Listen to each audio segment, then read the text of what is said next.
Assalamu alaikum students, I hope you all are fine. I am your computer teacher and welcome to your online class. Today we are going to discuss the third chapter of computer science book, that is input and output handling. This is the most important chapter from the paper point of view. इस chapter में बहुत सी ऐसी छोटी छोटी चीज़ें हैं जो आपको याद रखनी है, क्योंकि जब प्रैक्टिकल की क्लासेस हो रही थी बहुत से बच्चे प्रोग्राम जब राइट कर रहे थे कंप्यूटर स्क्रीन पे तो बहुत से मिस्टेक क्रिएट कर रहे थे कि उन्हें जर्नल सिंटैक्स जो था वो क्लियर नहीं था। तो आज हम उन्हीं चीज़ों को डिस्कस करेंगे ताकि आपको प्रोग्रामिंग जो है और समझ आए और आप प्रोग्राम लिख सकें। इस चैप्टर में सबसे पहली चीज़ है इनपुट एंड आउटपुट फंक्शन, यानी जो हम प्रोग्राम लिखते हैं उसकी इनपुट कैसे क्रिएट करते हैं और उसकी आउटपुट कैसे हमें डिस्प्ले होती है। तो हम कौन सी ऐसी मिस्टेक्स करते हैं जिसकी वजह से हमारा जो प्रोग्राम है वो प्रॉपर रन नहीं होता और हम उन्हें कैसे फाइंड आउट करते हैं। तो सबसे पहले आपको जो जर्नल सिंटैक्स है, आप कोई भी प्रोग्राम लिख रहे हैं उसमें आपको जर्नल सिंटैक्स जो है वो क्लियर होना चाहिए कि वो किस तरीके से लिखा जाता है और उसमें क्या क्या चीज़ें हमें ज़रूरत होती हैं। अगर ये छोटी छोटी चीज़ें आप क्लियर हों तो आप बहुत अच्छे से एक प्रोग्राम लिख के उसे एग्जीक्यूट कर सकते हैं। तो चलिए स्टार्ट करते हैं। सबसे पहले क्या लिखा है, topic 3.1 input and output function. In programming, input means to enter and feed data into computer program, and output is what the computer produce after processing the data.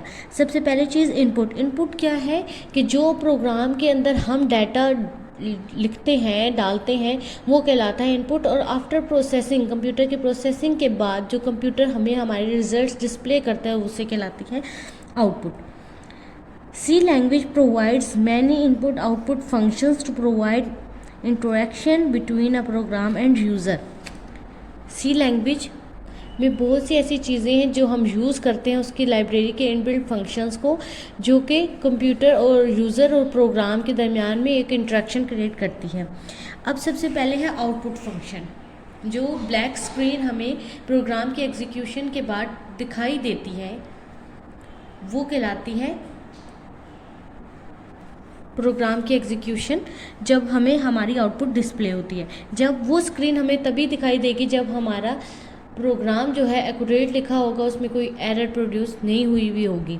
अगर तो कोई एरर होती है तो हमें पहले उसे डिबग करना होता है, यानी हमारे अपने एरर को करेक्ट करना होता है। यहाँ पे क्या लिखा है, in computer programming output means to display information on screen और प्रिंट ऑन प्रिंटर। प्रोग्रामिंग में जो है आउटपुट का मतलब है कि हमारी जो इन्फॉर्मेशन हमें स्क्रीन पे डिस्प्ले हो रही है वो कहलाती है output. C language provide different functions to output information on computer screen. C language के डिफरेंट फंक्शंस हैं आउटपुट को डिस्प्ले करवाने के लिए, लेकिन जो हम मोस्ट कॉमन यूज़ करते हैं वो है प्रिंटफ फंक्शन, और ये आप ऑलरेडी अपनी प्रैक्टिकल क्लासेस में ये फंक्शन यूज़ कर चुके हैं। अब प्रिंटफ फंक्शन कैसे काम करता है।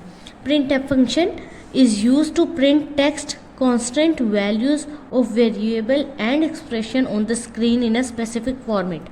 printf function का काम क्या होता है कि वो टेक्स्ट को, यानी जो हम printf function के डबल कोट्स के अंदर जब कोई भी मैसेज लिखते हैं टेक्स्ट की फॉर्म में तो उसे डिस्प्ले करता है। कॉन्स्टेंट कोई भी जो हम वैल्यूज़ यूज़ कर रहे हैं उन्हें, और वेरिएबल्स और एक्सप्रेशन जो हम अपने प्रोग्राम में यूज़ कर रहे हैं उनको डिस्प्ले करता है। The journal syntax. अब आते हैं जर्नल सिंटैक्स पे। जर्नल सिंटैक्स क्या है, प्रिंटफ फंक्शन मेन चीज़ है इसकी control string and list of argument. अब ये कंट्रोल स्ट्रिंग क्या होती है और लिस्ट ऑफ आर्गूमेंट क्या होते हैं। सबसे पहली चीज़ यहाँ रखें कि प्रिंटफ फंक्शन के आगे ये जो हम सेमीकोलन यूज़ करते हैं ये यूज़ करना हमारा लाजमी होता है। बाज़ बच्चों ने प्रैक्टिकल क्लास में जब ये करते थे तो ये सेमीकोलन मिस कर देते थे, जिसकी वजह से उनकी स्टेटमेंट एग्जीक्यूट नहीं होती थी। अब ये कंट्रोल स्ट्रिंग क्या है। Control string consist of text, format specifier and escape sequence. Format specifier और एस्केप सीक्वेंस आप सेकंड चैप्टर में पढ़ चुके हैं। एस्केप सीक्वेंस क्या होता है कि जो हमारी आउटपुट को, ये डिस्प्ले तो नहीं होता आउटपुट स्क्रीन पे, बट हमारी जो आउटपुट आती है उसको स्क्रीन पे कंट्रोल करता है। और फॉर्मेट स्पेसिफायर कि जिसके अकॉर्डिंग हम कोई भी वैल्यू जो है एक वेरिएबल में स्टोर कर रहे हैं, जो फॉर्मेट यूज़ कर रहे हैं, वो कहलाता है format specifier. It is written in double quotes. अब ये चीज़ याद रखने वाली है कि ये जो है, देखिए अब इंग्लिश में भी लिखा हुआ है कि it is written in double quotes. ये क्या है, कंट्रोल स्ट्रिंग जो होती है वो ये चीज़ जो है डबल कोट्स में लिखी जाती है। बाज़ बच्चे लिख तो देते थे, डबल कोट्स नहीं डालते थे, तो तब भी उनका एरर प्रोड्यूस होता था। Text specifies the message that is to be printed along with the values. जैसे हम लिखते थे enter the value of A B, अगर हम फॉरेन हाइट का कर रहे थे तो सी, तो वो क्या था कि हम मैसेज लिख रहे थे, एक चीज़ जो हम डिस्प्ले करवाना चाह रहे थे वो लिख रहे थे। ये क्या होता है कि हम डबल कोट्स में लिखते हैं और वही चीज़ हमारी ब्लैक स्क्रीन पे डिस्प्ले होती है। Format specifier specify the format according to which a value is to be printed. यानी फॉर्मेट स्पेसिफायर वो चीज़ है जिसके अकॉर्डिंग हमारी कोई भी वैल्यू हमारी ब्लैक स्क्रीन पे प्रिंट होगी। जैसे अब परसेंटेज साइन जो था, हम परसेंटेज साइन एफ यूज़ करते थे कि हमने फ्लोट डाटा टाइप ऊपर यूज़ किया। परसेंटेज डी यूज़ करते थे कि हमने डेसिमल या इंट डाटा टाइप यूज़ किया। तो ये क्या है, एक फॉर्मेट है जिसके अकॉर्डिंग हम कोई भी वैल्यू प्रिंट करवाने जा रहे हैं। अगर हम ऊपर फ्लोट डाटा टाइप डिक्लेयर करें और नीचे हम परसेंटेज डी यूज़ कर दें, तो वो क्या होता था, क्या मैसेज अपीयर होता था कि हमने जो फॉर्मेट स्पेसिफायर वो रॉन्ग यूज़ किया, क्योंकि वो वैल्यू प्रिंट ही नहीं करता था, वो ब्लैक स्क्रीन पे हमारी वैल्यू को एक्सेप्ट करके डिस्प्ले ही नहीं करवाता था। Escape sequence control the printing on the output device. और इसी तरह स्केप सीक्वेंस क्या करते हैं, आउटपुट डिवाइस को पे हमारे प्रिंटिंग को कंट्रोल करता है।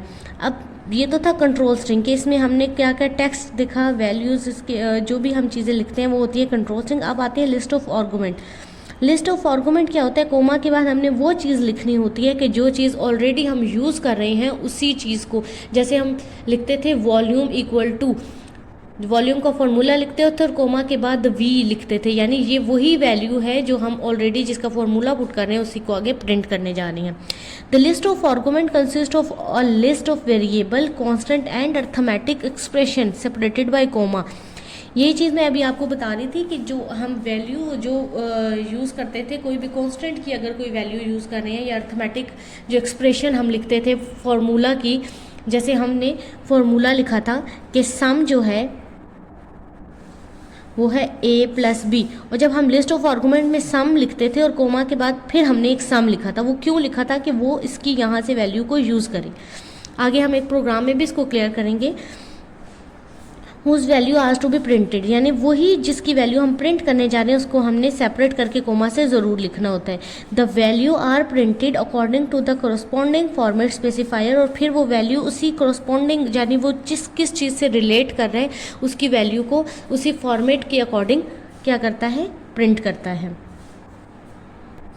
The first format specifier apply to the first argument and the second apply for the second and so on। यानी जितने हम फॉर्मेट स्पेसिफायर, आपने एक प्रोग्राम आपने प्रैक्टिकल क्लास में याद हो कि हमने जब हमने 4 सब्जेक्ट्स के मार्क्स लिए थे तो हमने 4 टाइम परसेंटेज डी यूज़ किया था। वो क्यों 4 टाइम यूज़ किया था कि हर एक सब्जेक्ट के मार्क्स के लिए अलग फॉर्मेट स्पेसिफायर यूज़ कर रहे हैं। The argument is in the printf function are optional when printf function is to use to print only a message then the argument are omitted। यानी जब हम, आपको याद होगा कि प्रैक्टिकल क्लासेस में हम जब लिखते थे इंटर द वैल्यू ऑफ, यानी जिसकी वैल्यू हम यूज़र से ले रहे थे, तब हम ये लिस्ट ऑफ आर्गूमेंट को क्या करते थे, मिस कर देते थे, यानी हम वो चीज़ आगे दोबारा कोमा के बाद नहीं लिखते थे। क्यों नहीं लिखते थे कि ये हमारे पास ऑप्शनल है, ये तो हम जस्ट मैसेज डिस्प्ले करें। लेकिन अगर अर्थमेटिक ऑपरेशन, अगर हम कोई एक्सप्रेशन यूज़ कर रहे होते थे तो तब हम आगे लिखते थे। वो इसी वजह से था कि जब हम कोई अर्थमेटिक ऑपरेशन यूज़ कर रहे होते हैं तो तब हम ये चीज़ आगे यूज़ करते हैं, लेकिन अगर हमने जस्ट कोई मैसेज डिस्प्ले करवाना है उस टाइम हम इसे यूज़ नहीं करते। यहाँ पे एक एग्जांपल है जैसे गिवन है।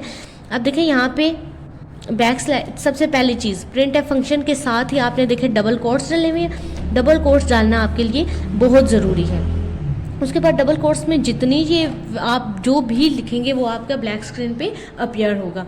उसके बाद ये \n क्यों है, ये क्या है आपका स्केप सीक्वेंस। ये जो भी हमने बात की थी ना फॉर्मेट स्पेसिफायर और स्केप सीक्वेंस, तो ये स्केप सीक्वेंस ही डिनोट कर रहे हैं कि हमारी जो प्रिंटिंग है वो नेक्स्ट लाइन से स्टार्ट हो। आगे लिखा हुआ है the value of A is %d and the value of B is %d। अब क्या जब ब्लैक स्क्रीन अपीयर होगी तो क्या होगा, लिखा हुआ आएगा the value of A is, आगे %d नहीं आएगा। क्यों नहीं आएगा कि इसमें जो हम वैल्यू A में इंटर करेंगे वो इस फॉर्मेट के अकॉर्डिंग A में सेव हो जाएगी, और इसी तरह B की भी। एंड यहाँ देखिए कोमा लिखा हुआ है, क्योंकि यहाँ देखिए कंट्रोल स्ट्रिंग के बाद कोमा आता है, then list of argument. Argument यानी कौन से हमने वेरिएबल, अभी हमने यही बात की थी ना, हम इसमें वेरिएबल यूज़ कर सकते हैं, कॉन्स्टेंट, अर्थमेटिक एक्सप्रेशन। तो इस लाइन में हमारे पास A और B जो है वो हमारी थी क्या, वेरिएबल। तो हमने आगे वही 2 वेरिएबल लिखे जिनकी वैल्यू हम प्रिंट कर देंगे। अब अज्यूम कर ले कि आपकी ब्लैक स्क्रीन अपीयर हुई है, प्रोग्राम एग्जीक्यूट होने के बाद, रन होने के बाद आपने कोई भी वैल्यू इंटर की, तो क्या होगा अगर आपने वैल्यू A की यहाँ पे लिखी हुई है 3, आप कुछ भी इंटर करके देख सकते हैं। Then the following message will be printed, किस तरह वो न्यू लाइन में प्रिंट होगा, ये तो चीज़ प्रिंट नहीं होगी क्योंकि ये स्केप सीक्वेंस है। जस्ट ये क्या करेगा, आपके कर्सर को नेक्स्ट लाइन पे मूव करेगा।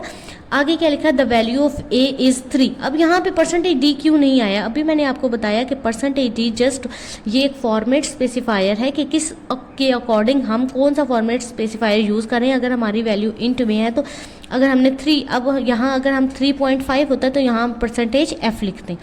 And the value of B is 4। इसी एग्जाम्पल की ये सारी चीज़ें एक्सप्लेन है कि प्रिंट स्केप सीक्वेंस जो लगा हुआ है ये किस चीज़ को कर रहा है, %d किस चीज़ को रिप्रेजेंट कर रहा है।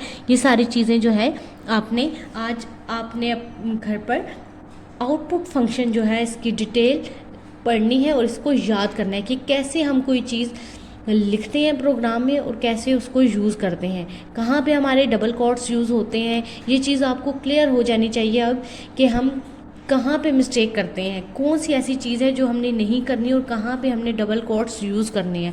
आप एक भी मिस्टेक करें तो आपका प्रोग्राम एग्जीक्यूट नहीं होता, ये आप चीज़ प्रैक्टिकली भी देख चुके हैं। तो स्टूडेंट आज आपने आउटपुट फंक्शन को बहुत अच्छे से याद करना है। थैंक यू स्टूडेंट, अल्लाह हाफिज़।